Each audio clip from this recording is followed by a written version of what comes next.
ഗംഗയുടെ പിന്നാലെ ഇങ്ങനെ കെഞ്ചി നടക്കുന്നതുകൊണ്ട് ഒരു പ്രയോജനമുണ്ടെന്ന് തോന്നുന്നില്ല. അവളെ ഇനിയും വെറുതെ വിടാൻ പറ്റില്ല. എൻ്റെ അച്ഛൻ്റെ ഏറ്റവും വലിയ ആഗ്രഹമായിരുന്നില്ലേ ഞാനും അവളും തമ്മിലുള്ള വിവാഹം. അച്ഛൻ്റെ ആഗ്രഹം എനിക്ക് ഏത് വിധേനയും നടത്തിയേ പറ്റൂ. അല്ലെങ്കിൽ ഞാനെന്തിനാ അച്ഛൻ്റെ മോനാണെന്ന് പറഞ്ഞ് നടക്കുന്നത്? അവളെ സ്വന്തമാക്കാൻ എന്തെങ്കിലും ഒറ്റ കൈ പ്രയോഗിച്ചേ പറ്റൂ.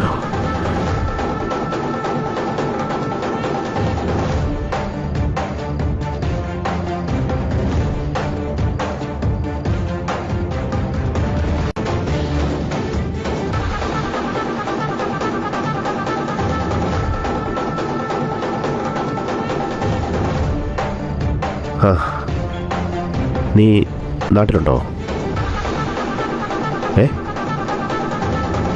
എനിക്ക് ഉടനെ തന്നെ നിൻ്റെ ഒരു സഹായം ആവശ്യം വരും.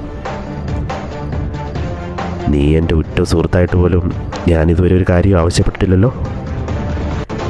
എങ്കിലേ എൻ്റെ ഈ ആവശ്യം നീ എനിക്ക് നടത്തി തന്നേ പറ്റൂ. ഓക്കെ, ഞാൻ പറയാം. ആ മോൾ ഇറങ്ങിക്കോ. ബസിന്റെ സമയം ആവുന്നു.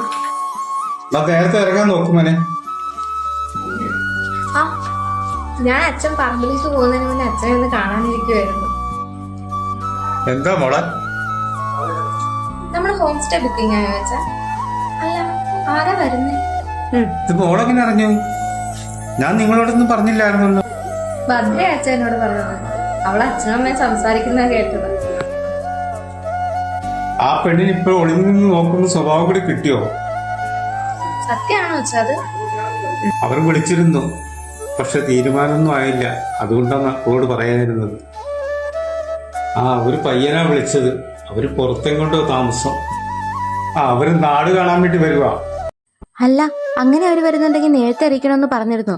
നമ്മുടെ പാടത്തോട് ചേർന്നുള്ള വീട് കുറെ ആയില്ലേ താമസമൊന്നും ഇല്ലാഞ്ഞിട്ട്. നമുക്കതൊന്നും വൃത്തിയാക്കി ഇടണ്ടേ? അതെ, അവരെത്ര പേരാ വരുന്നതെന്ന് അറിയില്ലല്ലോ.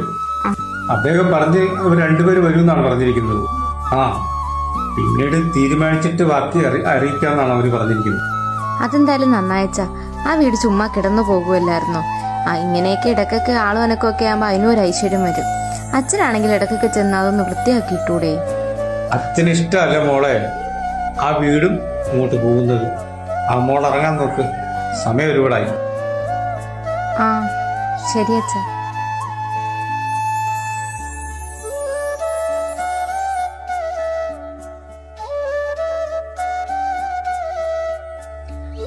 ആ വീടച്ഛൻ സരസ്വതി അപ്പച്ചിക്ക് വേണ്ടി പണി കഴിപ്പിച്ചതല്ലേ?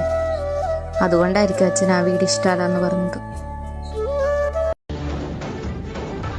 ഇനി ഒരു തവണ കൂടി എനിക്ക് അവളെ ഒന്ന് കാണണം. അവൾ ഇനിയും മനസ്സ് മാറാൻ തയ്യാറായില്ലെങ്കിൽ എന്താ വേണ്ടതെന്ന് എനിക്കറിയാം. ഞാൻ അതുപോലെ തന്നെ ചെയ്യും. എനിക്കറിയാം അവളെ എങ്ങനെ എൻ്റെ വഴിക്ക് കൊണ്ടുവരണമെന്ന്. അവൾ അറിയണം ഈ ഇന്ദ്രൻ ആരാണെന്ന്. അവളെ എന്നിൽ നിന്ന് രക്ഷിക്കാൻ ആരും വരാൻ പോകുന്നില്ല.